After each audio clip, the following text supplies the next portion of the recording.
अनेक प्रकारचे दुःख, संकट, त्रास मनुष्याला जीवनामध्ये सहन करावा लागतो. परंतु लक्षात ठेवा, आचार्यांचं वचन सांगतो, प्रपंचामध्ये किती दुःख सहन करावी लागली, किती त्रास सहन करावा लागला, कितीही संकटांना सामोरं जावं लागलं, तरी देखील आपल्या जीवनातली सगळीच दुःख समाजासमोर प्रगट करायची.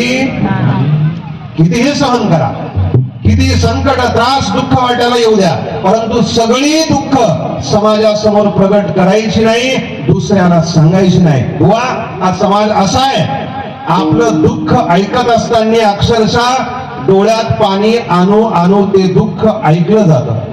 परंतु जरा आपण बाजूला गेलो तेच दुःख समाजासमोर जोर जोरात हसून आणि टाळ्या वाजून सांगितलं जातं.